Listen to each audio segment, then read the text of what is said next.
All right, this next one is going to be 5 band exercises that you can be doing at home. Right here I have my band. It is pretty heavy duty, however you can get bands that are that have less resistance on them. Usually they're like a green or yellow color. I also have this one that is off the wall.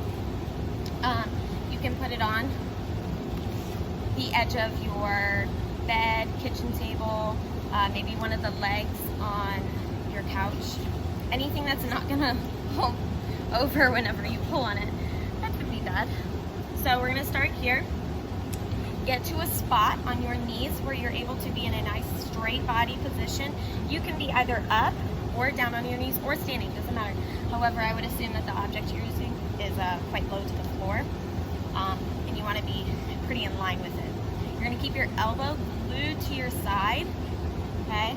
And you want your wrist to stay flat. You don't want to pull with a bent wrist, okay? You're going to be going open, go as far as you can, and back. These are very controlled. You're not going fast by any means. Open and back. You're going to do 10. Open and back. Keeping your elbow on your side. And you don't want it to be behind your body or in front of your body. You want it nice, straight down the line that you're creating with your body. Out and in. Make sure you feel that, not a pinch, but you want to hold that last little resistance on the band. Okay, make sure you do 10 on each side. I wasn't counting, but I know you can count. All right. Then the next exercise that you can do, make sure you do it on both arms. You don't want one ginormous mighty arm and then a tiny arm. This is working on our shoulder though. This is more for rotator's cuff, your rotator cuff and labrum, all those fun muscles that we don't want to tear or pull when we get into our upper levels. Okay, so the next one, you're still gonna have that same posture, straight body position, elbow glued to our side. Make sure it is at full resistance. You don't want to start way over here or be sitting over there and then not get any work in. Okay, glue it tight, and you're gonna pull in now. In. Again, keeping your wrist nice and straight, not bending.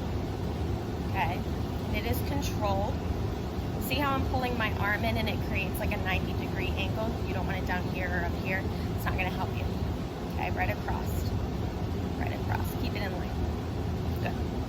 Okay, we have the same idea when it comes to the next one. However, we are going to be using our feet. Okay, so I'm gonna reset up the camera a little lower so you're able to see. I'm gonna move you down here with me. All right.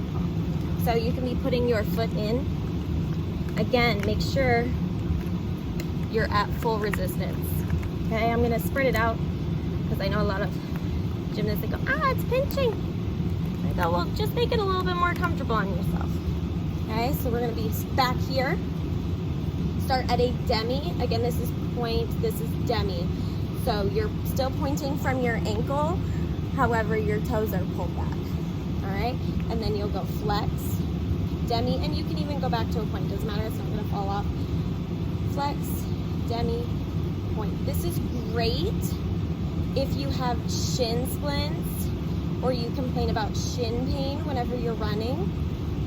Usually that's from not running on our toes, and you run heel toe instead of just staying on the balls of your feet.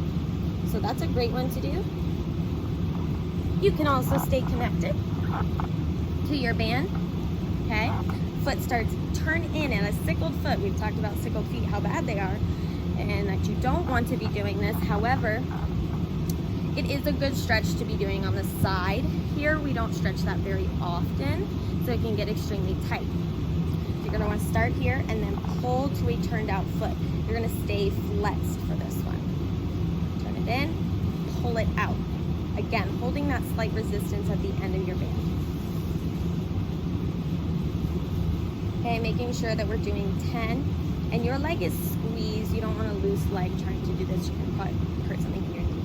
Okay, turning out. Same thing.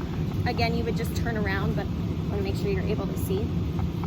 You can do it going inward. So I'm going to show you with the other foot just so that I'm still facing forward. But you would want to make sure that you are even on all your feet, and you end up doing every single side on all your feet. All right, so you're going to start to turn out on this one. Again, you're in a flex position and pull it in. Pull it in. Okay? Working all sides. Do 10. Again, I'm not counting, just to be able to show you what to do.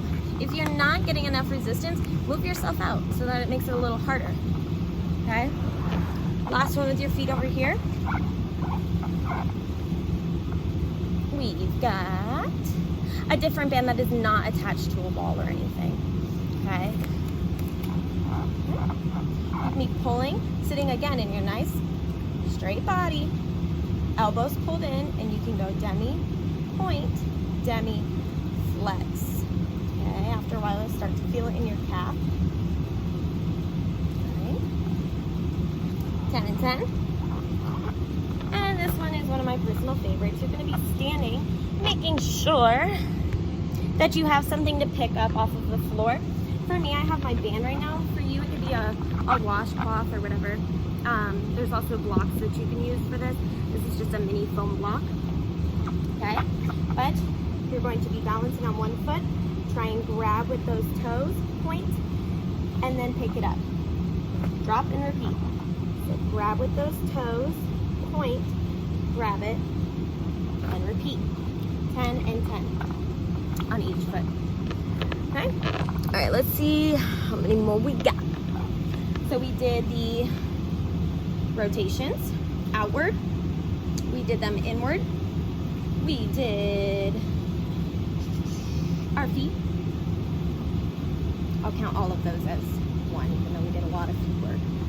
So we got 2 more. I'm going to show you again with the band that is attached to the wall. However, I don't want it tied on the end anymore. So you see how there's 2, well, there was 2 ends. See how there's 2 ends, and usually there's 2 circles like this one on this side, and then there would be another circle on this side. I just had it tied on with the single circle. However, for the next one, you're going to want to just throw it over one of the poles or bars or whatever you're using at home. Okay, and you're going to be sitting, let's put it up here. I'll show you 2 ways that you can do this. So if you're using a lower bar or pole, there's 2 options for you. So this would be if you have something higher to put it on. Please don't break your parents' like shower curtain or something that you're using. Be smart about where you're putting your band, because it may not feel like it, but this is a lot of weight for anything attached to your wall in your home. So make sure you ask before you do this. Okay, you can be sitting on your bump, or you can be sitting up. Okay, I prefer the up. Round upper back. This is mostly for bars. This is great for hips, for hip circles, anything where you have to pull the bar down into your hips. So nice round back, squeeze bum, and you pull with straight arms into your thighs. Again, it's flat wrists. Don't do this, don't do this. Okay, round and pull. And pull. Okay, 20. Next one. This would be for the option if you were tying it to something lower onto the floor. Bottom pole or second pole, really doesn't matter. Anything lower to the floor that you're using. You're going to be laying flat. Make sure you're in your layout position. Band is at full resistance, not like you're pulling it, but just not so that it's dangling. Okay? Straight body and round upper back. Okay? And you're pulling down into those thighs still. Okay? Holding your hollow position. Don't go all the way back and relax. Here. If you have long hair or earrings in, please be careful. They can get ripped out. No fun. So make sure it's not too close to your head where you're pulling anything in this area. All right, last one that I have for you today. You're going to be using your band that was tied at the single end, okay? Not the one wrapped around. You could use the same one, but you know. Okay, you're gonna be in a almost half push-up position, just hands and knees, not squeeze bottom though, okay? Holding your elbow tight into your body and pulling it straight. This is great for your triceps, okay? Hold and pinch, squeeze at the top, okay? You could also be doing this from a sit, holding your elbows in. Let me see if I can move this up. Glorious. Okay. Holding it with elbows in. So if you needed more help than what the band was, like if your band is too tight and you need more muscle behind it, you can use both hands like this. Make sure your elbows stay in though, okay? I'm gonna grab the band with both hands and pull straight up, okay? Pull straight up. Make sure your elbows are not going wide. You want them in close to your head. Okay, otherwise you're not working the right muscle. All right? So those are 5 band exercises that you can be doing at home if you have one of these Therabands. If not, you can also use it with a bungee cord. Those are the more circular cords like this. However, I suggest this especially for the footwork. This is great so that it doesn't fling up and hit you in the face. Would not be fun. All right, so that's it for now, and get to it. Thanks, guys.